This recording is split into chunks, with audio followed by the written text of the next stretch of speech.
우크라이나 전쟁과 관련해서는 누가 보더라도 유의미하게 뭔가 변화가 일어나려면 둘 중에 하나겠죠. 하나는 뭐냐면 어느 쪽으로 기울든가, 확실히 뭐 우크라이나가 됐든 러시아가 됐든 한쪽으로 기우는 모습들이 보인다던가, 또는 11월에 있을 미국의 중간 선거가 끝난 이후 미국의 전향적인 어떤 그 변화가 있다든가 있어야 될 것 같아요. 사실 겨울로 갈수록 더 힘들어지는 건 유럽 대륙인 건 분명하거든요. 가스를 끊거나 완전히 극단적으로 했었을 때 유럽 경기가 생각보다 어려워지면 이 파급 효과가 어디로 미치냐면 중국으로 미쳐요. 그래서 이 중국이 더 경기가 더 어려워지고 남유럽 국가 중에서도 제일 힘든 데가 이탈리아입니다. 사실 러시아 전황과 관련해서는 저도 여러 차례 전망을 했지만 그 전망들이 대부분 빗나갔고, 그리고 많은 분들 전문가들 얘기도 계속해서 빗나가고 있는 게 앞으로도 어떻게 될지 알 수 없다는 얘기가 되겠죠. 왜냐하면 이제 전황과 관련해서 우리가 알고 있는 데이터들이 정말 맞나 싶을 정도로 의심들이 많았습니다. 예컨대 전쟁이 일어난 것부터 대부분 일어나지 않으신다라고 말씀을 하셨는데 그렇죠. 일어난 것부터 시작을 해서 우크라이나가 일주일이면 항복을 할 거다라고 생각했는데 길어진 것도 그랬었고, 그 다음에 그래서 우크라이나가 또 되게 잘 싸우는 줄 알았는데 포격전을 벌이면서 다시 러시아로 전세가 역전된 것도 의외였었고, 또 그 이후에 다시 우크라이나가 다시 그 하이마스라는 무기라든가 여러 가지 무기를 지원받으면서 다시 또 전세가 또 역전된 것도 의외였었고, 또 그러면서 이제는 아예 미사일전으로 가고 있는, 그래서 지금 모습만 놓고 보면 누가 이긴다 아니면 진다의 개념은 아닌 것 같고요. 자꾸 확산이 되고 있다라는 개념으로 봐야 되겠죠. 처음에는 국지전 형식으로 이렇게 가고 있다가 이제는 서로 미사일을 주고받는 정도까지 되는 거니까 이제는 전후방이 없어진 싸움이 된 거다라고 보시면 될 것 같고, 이러다 보니까 이 파장이 어디까지 갈 것이냐에 대해서는 굉장히 조금 얘기하기가 좀 어려운 그런 상황이 아닌가, 이런 생각이 좀 많이 들고, 많이 그만큼 커졌다는 얘기는 우크라이나가 잘 싸운 것도 있겠지만 그만큼 러시아가 많이 몰렸다는 얘기도 될 것 같고, 둘 다 물러설 수 있는 입장들이 아닙니다. 푸틴은 정치적인 생명을 걸고 있을 거고 우크라이나는 자기 영토잖아요. 그래서 만약에 이런 우크라이나 전쟁과 관련해서는 누가 보더라도 유의미하게 뭔가 변화가 일어나려면 둘 중에 하나겠죠. 하나는 뭐냐면 어느 쪽으로 기울든가, 확실히 뭐 우크라이나가 됐든 러시아가 됐든 한쪽으로 기우는 모습들이 보인다던가, 또는 11월에 있을 미국의 중간 선거가 끝난 이후 미국의 전향적인 어떤 그 변화가 있다든가 있어야 될 것 같아요. 왜냐하면 지금 우크라이나가 잘 싸울 수 있었던 배경에는 물론 우크라이나 국민들의 어떤 훌륭한 국민성이라든가 애국심도 있었겠지만, 어쨌든 지금 보면 군인들이 들어서 싸우기보다는 훌륭한 무기에 의존해서 싸운 경우들이 훨씬 더 많았죠. 하이마스를 비롯해서 여러 가지 무기들과 관련해서 그걸 계속해서 미국이 지원을 적극적으로 해줬기 때문에 서방 국가들도 마찬가지고 이렇게 해서 끌어왔단 말이에요. 그러면 여기서 미국도 생각을 더 해야 되지 않을까. 왜냐하면 지금 우크라이나와 관련된 우크라이나 국민들의 상황도 되게 중요하지만 궁극적으로 이게 길어질 경우 글로벌 시장에 미칠 파장이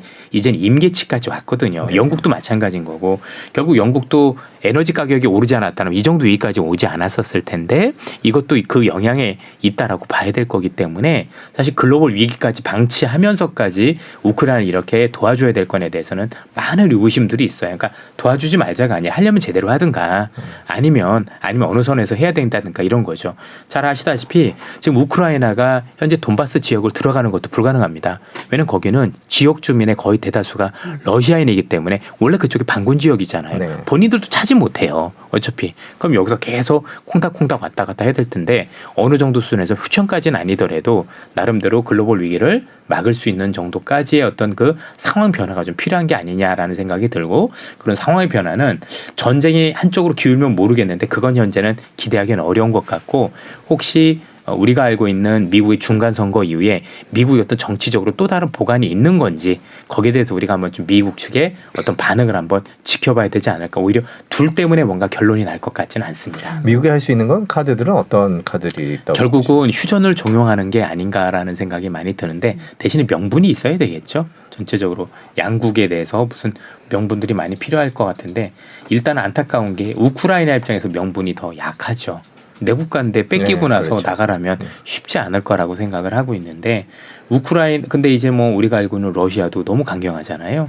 미사일까지 공격을 했다라면 우리가 알고 있는 푸틴이라는 사람이 무서운 게 무슨 짓을 할지 모른다라는 사람인 건데 지금 핵 얘기까지 나오고 있어서 과연 핵을 사용하게 하는 게 맞느냐에 대한 얘기들도 많이 있을 거니까 어떤 거기에 대해서는 미국 측도 뭐 딱 정답은 내놓진 않더라도 하여튼 중간 선거 이후에는 이제 선거하고 관련이 없으니까 나름대로 뭔가 이제 제대로 된 얘기를 하지 않을까라는 생각이 듭니다. 중요한 건 분명히 지금 이게 선거하고 연관이 있어서 질질 끄는 영향도 분명히 있는 건 사실입니다. 그럼 선거 이후의 국면, 그러니까 뭐 이제 상황이 어떻게 될지 바이든의 재선 선거 그 부분에 대한 전망도 이런 아이비들은 하지 많이 하는데 네. 그게 쉬운 것 같지는 않아요. 네, 네, 네. 왜냐하면 바이든이 어떤 생각을 가지는지 잘 모르는 부분도 있을 거고요. 분명한 건 이제 만약에 선거에서 바이든이 지면 유가는 좀 더 빠지겠죠.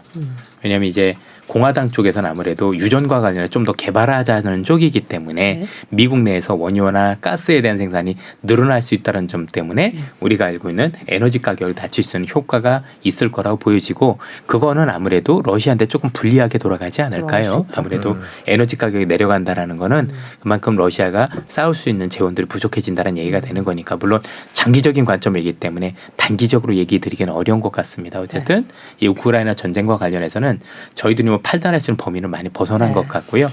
뭐 저는 그래서 뭐 다른 건 모르겠지만 어느 한쪽이 기울거나 또는 앞서 말씀드린 것처럼 혹시 미국이 중간 선거 이후에 뭔가 시장의 이와 전쟁과 관련해서 뭔가 큰 그림을 끝내든 아니면 휴전을 하든 아니면 어떻게 끌고 가든 하지 않겠느냐라고 보여집니다. 유럽의 에너지 위기가 이제 점점 날은 추워지는데 에너지 위기가 커지는 거 아니냐라고 라는 분석들이 나오고 있는데 오늘 기사는 어떻게 보셨어요? 실제로 그럴 수밖에 없는 게 러시아 입장에서도 지금 이러고 있지만 사실 겨울로 갈수록 더 힘들어지는 건 유럽 대륙인 건 분명하거든요.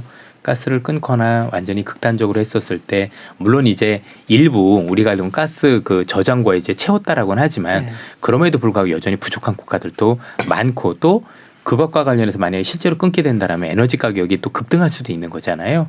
그 물가라든가 긴축과 관련해서 굉장히 어려운 상황이 되는 거죠. 이게 아시겠지만 단순히 에너지 문제로 끝나는 게 아니라 유럽은 좀 다릅니다. 미국은 경제가 좋으니까 금리를 올려도 버틸 수 있는 힘이 있지만 유럽은 최근에 마이너스 금리였잖아요. 그만큼 경기가 취약해요. 우리로 얘기하면 중환자실에 누워있는 환자였어요. 근데 금리를 올리고 있는 거죠. 약을 뺏는 거고 우리로 얘기하면 중환자실에 있는 사람 환자들 지금 때리고 있는 거잖아요. 계속해서 이게 한두 번 올릴 때는 때릴 때는 살 수 있지만 세게 때리면 사실 사망할 수밖에 없는 거죠. 그럼 지금 유럽은 딜레마에 빠질 수밖에 없습니다. 경기가 너무 심각하게 안 좋은데 과연 미국을 따라서 금리를 올려야 되느냐라는 딜레마에 빠지기 시작을 하거든요. 그래서 둘 중에 하나를 선택해야 되는 기로에 서 있는 거죠. 하나는 미국이 금리를 크게 올릴 때 올리지 않는다라면 올리지 않는 외화 유출 가능성이 높은 거죠. 이건 우리가 흔히 얘기하는 외환 위기 가능성이 높은 거고 또 반대로 그럼 미국이 올리는데 따라 올린다. 무리하게 따라 올리면 금융위기로 갈 수 있는 거죠. 완전히. 그래서 둘 중에 하나를 선택해야 되는 기로에 놓인 게 유럽에 있는 국가들 특히 영국의 입장이다라고 봐야 될 것 같아요. 왜냐하면 유럽은 조금 다른 모습을 쓰는 게 유럽 아무래도 EU라는 게 있고 20이라는 게 있기 때문에 뭐 외환위기 가능성이나 이런 건 낮다라고 보여지지만 어쨌든 간에 전체적으로 놓고 보면 경제에 미치는 주름살은 훨씬 더 파급 효과가 클 수 있는 거고 이렇게 해서 유럽 경제가 어려워지면 유럽이 나중에 일어날 때도 생각보다 많은 시간이 소요될 수도 있습니다. 문제는 뭐냐면 유럽 경기가 생각보다 어려워지면 이 파급 효과가 어디로 미치냐면 중국으로 미쳐요. 그래서 이 중국이 더 경기가 더 어려워지고 그러면서 한국에도 영향을 미칠 수 있기 때문에 유럽 경기도 여기서 더 어려워지게 만드는 걸 방치하면 안 된다라고 보여지고 그걸 알고 있는 글로벌 시장에서 과연 우크라이나 전쟁과 관련해서 현재 이 상태로 계속 끌고 가게 놔둘 거냐에 대한 딜레마에 많이 빠질 것 같아요. 이제는 우크라이나 국민들도 중요하고 다 중요하지만 평화도 중요하지만 일단 내가 먼저 죽게 생긴 거지 않습니까? 그 임계치 조금씩 다가오고 있어요. 처음에는 평화도 얘기하고 인권도 얘기할 수 있지만 내가 죽기 일보 직전일 때는 그런 것들보다 나도 살아야지라는 얘기가 나올 수 있는 시점까지 왔거든요. 이 시점까지 왔었을 때 유럽이나 또 미국이 우크라이나 전쟁 관해서 어떤 태도를 보일 것인지에 대한 고민들이 좀 나오는 시기가 점점 가까워 있다고 보여지고 그건 11월 정도라고 보고 있습니다. 11월이요? 예. 왜냐면 아직 본격적인 겨울이 아니니까. 그렇죠. 네. 그렇죠. 근데 이제 유럽 얘기를 저희가 계속하고 있는데 지금 해주시는 말씀을 들어보면 이제 유럽 나라들이 이제 진짜 힘들어지는 계절이 다가오고 있는데 뭐 LNG라든지 이런 뭐 가스를 천연가스라든지 비축을 많이 하고 있다고는 하는데 남유럽 쪽은 상황이 그렇지 않다. 그렇기 때문에 남유럽 쪽은 정말 힘들어질 수 있다. 그게 영국 말고도 이제 유럽 경제 위기의 시작이 될 수 있는 거 아니냐라는 뭘 남유럽은 언제나 약한 고리였기 네네. 때문에요. 예, 예. 그런 우려가 더 커지고 있는데 그거에 대해서는 어떻게 생각하십니까? 남유럽 국가 중에서도 제일 힘든 데가 이탈리아입니다. 이탈리아라는 국가가 잘 아시다시피 이 국가는 태양의 나라죠. 그래서 뭐 우리가 저도 뭐 항상 얘기하지만 오 솔레미오란 노래도 네. 그냥 나온 게 아닌 게 그만큼 햇빛이 강한 나라고 그래서 그 어느 나라보다도 제일 먼저 에너지 주권을 벌인 국가입니다. 그래서 태양광을 하기 위해서 그들이 가지고 있었던 그 발전소들 있죠. 네. 예. 뭐 우리가 흔히 얘기하는 뭐 화력 발전이라든가 원자력을 제일 먼저 없앤 국가가 이탈리아였었어요. 그 결과 어떻게 됐느냐? 에너지 자급이 안 돼서 지금 절반은 50% 가까이는 러시아에서 가스를 수입해서 충당을 하고 있고 나머지는 스위스하고 프랑스에서 원자력으로서 에너지를 가져다 쓰고 있습니다. 그만큼 에너지 자립이 없어졌으니까 절반에 달하는 어떤 에너지를 수입하고 있는 국가 러시아로 수입하는 국가가 전체적으로 이탈리아니까 이탈리아 같은 경우가 제일 먼저 이탈할 가능성이 높겠죠. 그래서 이번에 이탈리아 선거에서 이탈리아 형제들이라는 사람들이 된 이유도 이 친구들은 러시아하고 되게 가까워요. 그래서 이제 유럽에서는 이제 균열이 생기는 거죠. 야, 이제 우리는 우크라이나 못 돕겠어. 내가 좀 죽게 생겼는데 나는 가스를 계속 받을래라는 국가들이 하나씩 조금씩 늘고 나가고 있는 거라 이런 균열이 생기면 향후에 우크라이나 지원이 어려워질 수도 있는 겁니다. 그리고 이 국가들은 제일 먼저 살기 위해서 러시아한테 손 벌릴 가능성이 높습니다. 그렇게 되면 제재가 또 굉장히 무력화되는 이런 악순환이 벌어질 수 있는 거죠. 참 올 겨울에 여러 가지 변수들이 기다리고 있는 것 같군요. 그 유럽 얘기는 스위스 얘기 하나만 더. 예. 네. 크레딧 스위스 그 위기설 뭐 이렇고 스위스 금융 위기설이 나오는데 그거에 대해서는 어떻게 보세요? 사실 조금 증폭된 영향이 있다라고 생각을 하고 크레딧 스위스 같은 경우가 많이 부실해진 가장 큰 원인 중에 하나는 그 기업 자체적으로 투자를 잘못했기 때문입니다. 그러니까 보통 위기가 있었을 때 우리가 봐야 되는 건 여러 가지가 있겠죠.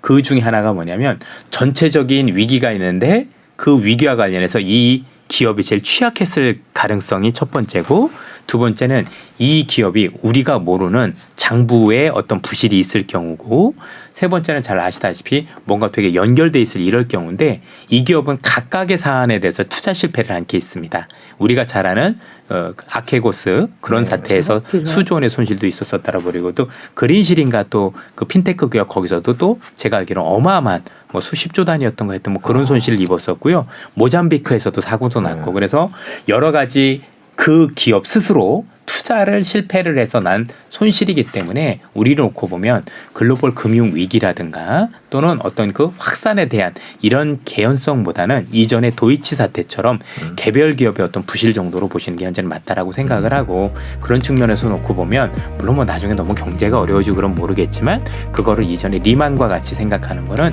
제가 볼 때는 아직까지는 아니지 않겠느냐라고 생각을 하고 있어요. 네. 지금